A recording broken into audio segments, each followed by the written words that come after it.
Bismillahirrahmanirrahim. Dear students, in the previous lesson we talked about the review question, very first review question of the chapter number 2. Today we will discuss the second case. The case is that the government of the country Y owns and control many businesses. The public sector always produces goods and services more efficiently than the private owned businesses, a government minister recently said. Other ministers disagree and want to privatize many state owned businesses. The private sector businesses in the country Y produce 55% of total output in services such as transport, tourism, and finance. The secondary sector of the industry produces 35% of the total output.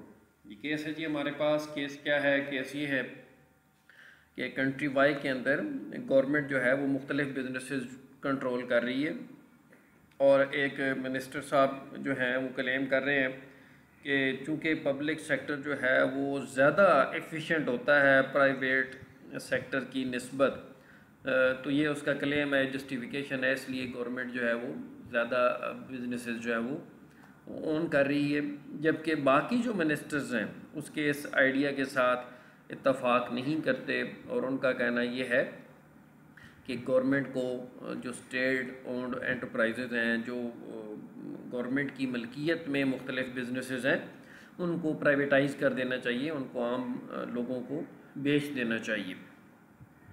And पे हमें इस case के अंदर ये information दी गई है कि जो प्राइवेट सेक्टर है इस वक्त इस मुल्क के अंदर, कंट्री वाई के अंदर, वो 55% टोटल आउटपुट मुल्क की जो है वो प्राइवेट सेक्टर ही प्रोड्यूस कर रहा है और उसमें सर्विसेज जो हैं उनका किरदार बड़ा नुमायाँ है और जिस तरह के ट्रांसपोर्ट है, टूरिज़म है, फाइनेंस है, ये ज़्यादातर प्राइवेट बिजनेसेस ही इनको रन कर रहे हैं. Similarly, the secondary sector of the industry produces 35% of the total output. उस मुल्क की जो टोटल आउटपुट है, टोटल प्रोडक्शन है, उसका 35% सेकेंडरी सेक्टर प्रोड्यूस कर रहा है. ये केस है हमारे सामने. अब हम बात करते हैं इस पर डिफरेंट क्वेश्चंस जो हमसे पूछे गए हैं. The very first question is define public sector. Public sector क्या होता है? 2 नंबर का हमसे सवाल पूछा गया है. Just definition will be enough to answer this particular question. Public sector is usually comprised of organizations that are owned and operated by the government, and their main aim is to provide services for its citizens. Public sector एक ऐसा sector है जिसके अंदर जो ज़्यादा business enterprises हैं, ज़्यादा business organisations जो हैं वो गवर्नमेंट ही ओन भी कर रही होती है, मालिक भी होती है उसकी, और ऑपरेट भी गवर्नमेंट ही कर रही होती है. और अल्टीमेटली उस गवर्नमेंट का एम ये होता है कि अपने सिटीजन्स को बेटर सर्विसेज जो हैं वो मिनिमम पॉसिबल प्राइस पे वो प्रोवाइड की जाए. Next question is identify 2 industries in the secondary sector. Secondary sector की कोई सी 2 इंडस्ट्रीज़ की एग्जांपल दे दें. Number of secondary sector industries are there. इसमें हमने बात की है कि टेक्सटाइल इंडस्ट्री है, रॉ मटेरियल को जो है ना यूज़ करके कपड़ा बनाती है, एक सेकेंडरी इंडस्ट्री है. Automobile industry again raw material को यूज़ करके गाड़ियाँ बनाती है, जिस सेकेंडरी सेक्टर है.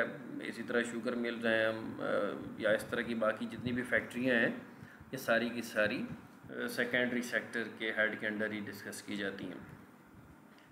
Here is the third question. Outline 2 reasons why the tertiary sector of the industry is becoming more important in most economies. आखिर क्या वजह है कि दुनिया के ज़्यादातर मुल्कों के अंदर, स्पेशली डेवलप्ड कंट्रीज़ के अंदर बड़ी तेज़ी के साथ टर्शरी सेक्टर जो है वो लोग स्विच कर रहे हैं उसकी तरफ. वो इकानमीज़ का ट्रेंड जो है वो टर्शरी सेक्टर की तरफ से. हमसे पूछा गया है कोई सी 2 रीज़न्स बताएं, वजह क्या है. 4 नंबर का सवाल है.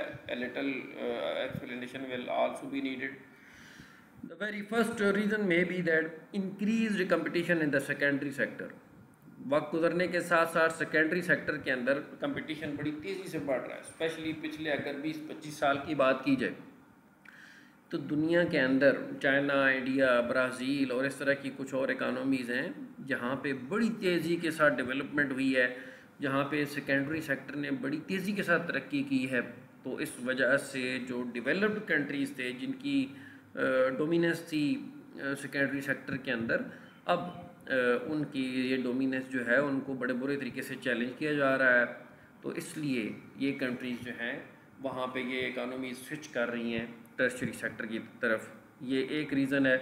The second reason may be the relatively less cost of inputs compare to output. जो टर्शरी सेक्टर है इसके अंदर as compare to the secondary sector input की कॉस्ट बहुत कम है as compare to secondary sector, output यहाँ पे ज़्यादा है। तो ये भी एक बड़ी वजह है जिस वजह से टर्शरी सेक्टर की तरफ डिफरेंट इकानमीज जो हैं वो स्विच कर रही हैं। The next question is that explain to possible reasons why some ministers want to privatise some businesses in the public sector. हमने केस में बात की थी कि कुछ मिनिस्टर्स ये चाहते हैं कि कुछ स्टेट ओन्ड एंटरप्राइजेज जो हैं जो गवर्नमेंट की मलकियत में बिजनेस हैं उनमें से कुछ बिजनेसेस को प्राइवेट सेक्टर को बेच देना चाहिए। कहता है इसकी क्या वजह थी, वो क्यों ये कह रहे थे, वो क्यों ये क्लेम कर रहे थे, कोई सी दो उसकी पॉसिबल रीजंस बताएं।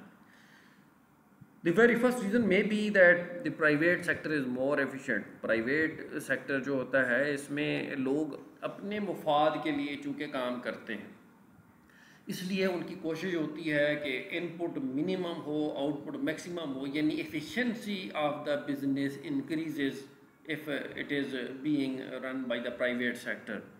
जबकि गवर्नमेंट सेक्टर के पास अगर कोई बिज़नेस होता है तो गवर्नमेंट के पास जो बिजनेसेस हैं वो बेसिकली गवर्नमेंट की मलकियत, उसमें मौजूद लोगों की ज़ाती मलकियत नहीं है, वो एक पब्लिक प्रॉपर्टी है, इसलिए उसमें उन लोगों का इंटरेस्ट बहुत कम होता है, उसमें एफिशिएंसी बहुत कम होती है, उसमें इनपुट ज़्यादा होती है, आउटपुट को बहुत ज़्यादा नहीं होती। तो एक बड़ी वजह ये है कि वो जो मिनिस्टर्स हैं वो ये चाहते हैं कि ये बिजनेसेस जो कि गवर्नमेंट ने अपने पास रखी हुई हैं ये प्राइवेट लोगों को अगर हवाले कर दिए जाएं तो वो ज़्यादा बेहतर अंदाज से इसको चला सकेंगे।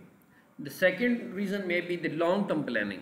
अगेन एक और बड़ी वजह कि जो बिज़नेस लोगों के प्राइवेट बिजनेसेस होते हैं वो लोग अपने मुफाद के लिए बड़ी लॉन्ग टर्म प्लानिंग करते हैं, लेकिन जो अगर बिज़नेस गवर्नमेंट की मलकियत में हो तो एज़ अगेंस्ट गवर्नमेंट के अंदर मौजूद लोग ज़ाहिर है एक ख़ास टेन्योर के लिए वो आते हैं इलेक्ट होकर, तो उनकी कोशिश होती है कि वो अपने टेन्योर से मैक्सिमम एडवांटेज लिया जाए। वो लॉन्ग टर्म प्लानिंग नहीं करते, वो दूर का नहीं सोचते, वो सिर्फ आज का सोचते हैं, अपने मुफाद का सोचते हैं।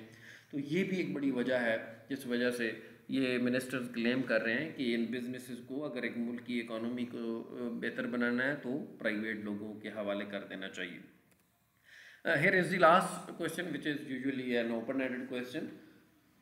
Do you agree with the government's minister's view that the public sector always produces goods and services more efficiently and than the privately owned businesses?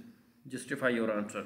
ये वही क्लेम जो एक मिनिस्टर ने किया था इस केस के अंदर कि गवर्नमेंट सेक्टर के जो है वो हमेशा ज़्यादा बेहतर परफॉर्म करता है, ज़्यादा अच्छी एफिशिएंसी होती है उसकी as compare to the privately owned businesses. हमसे पूछा यह जा रहा है क्या वो ये बात मिनिस्टर जो क्लेम है ये ठीक है? अगर हम इस पर बात करें तो not at all. Government decisions regarding economy are usually political based and are made for short period of time to get the political benefits. हम वही बात जो अभी कर रहे थे कि हम बिल्कुल भी ऐसा नहीं कह सकते कि गवर्नमेंट जो है वो ज़्यादा अच्छे तरीके से बिज़नेस चला सकती है। उसकी बड़ी वजह यही है कि गवर्नमेंट के अंदर जितने भी फ़ैसले होते हैं वो अमूमन पॉलिटिकल डिसीजंस होते हैं, वो सियासी फ़ैसले होते हैं और आम तौर पे वो शॉर्ट पीरियड ऑफ टाइम के लिए होते हैं। वो आज के मौजूदा ज़रूरत को अपने आप को प्रमोट करने के लिए वो यूज़ करने की कोशिश करते हैं, वो कोई उसमें लॉन्ग टर्म प्लानिंग नहीं होती।